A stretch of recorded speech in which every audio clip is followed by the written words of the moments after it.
Okay, today I'm going to show you how to take an alternator out of an '06 Lexus GX470.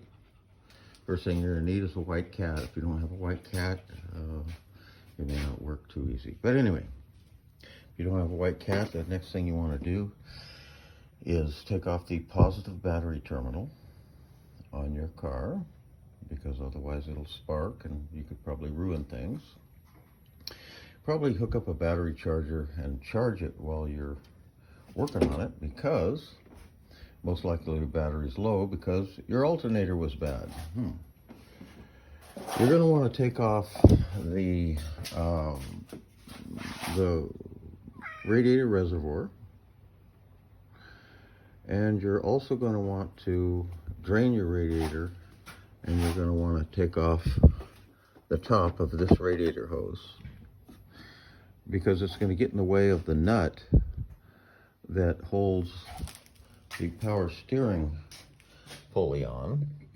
And this is an 11/16. And before you take your serpentine belt off, go ahead and try to get that nut off of that power steering pulley. You're going to have the power steering pulley off to pull the radiator off. It gets in the way of pulling that radiator. Alternator. The alternator will not come out unless you take that pulley off. So just go ahead and take it off. Okay, once you've got that nut loosened or off completely, then you're going to want to take the serpentine belt off. This is a 14, and you're going to want to pull it counterclockwise, and you're going to take that serpentine belt off. The reason why we're leaving it on is because it might leave a little tension to take that power steering pulley off. If not, you're going to have to shove a screwdriver or something through one of these holes to hold this pulley while you take this nut off. Okay, once you've got all your top work done, now you can jack the car up. You're going to jack the car up. You make sure you put a jack stand under there. Okay, you never know what's going to happen. I've known people that died because they didn't put jack stands underneath a piece of heavy equipment. Okay, once you get it up, you're going to take off the passenger wheel so that you can get through to your radiator through this hole here. You're going to be able to pull the wires off real easy here. And everything else you're going to do below. You're going to drop the sway bar right here. Okay, get that out of the way. Okay, you're not going to, the sway bar is going to be right squared away. You're also going to have to take off your skid plate if you have one. Okay, and you're going to have 3 bolts on that alternator, and that alternator is going to come out here. You're going to want to maybe take off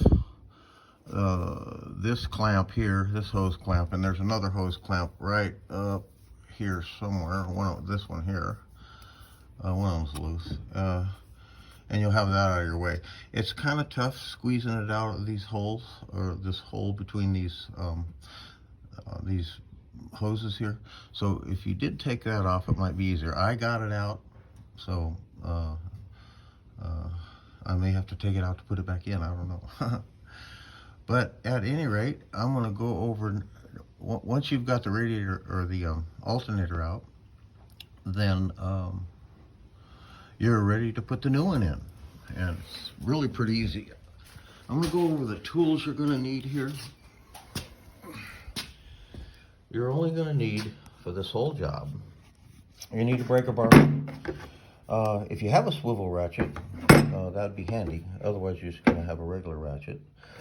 An extension, small extension. You're going to need an 11/16 socket for this nut on this pulley, power steering pulley. You're going to need a number 14 socket. You're going to need a 12, and you're going to need a 10. You're going to need a pair of pliers for the hose clamp, a radiator hose clamp, and you're going to need some type of flashlight.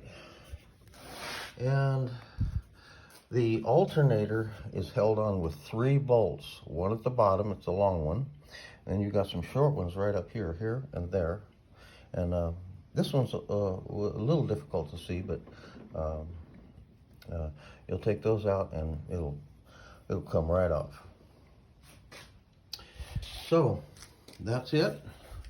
It's really pretty easy. You just put it back in reverse, put it all back together, and I hope this helps you out. If you do follow these instructions just the way I said, it will go like clockwork. It'll go like you have already done it before, because I just got through doing it. So good luck and have a blast changing out that alternator.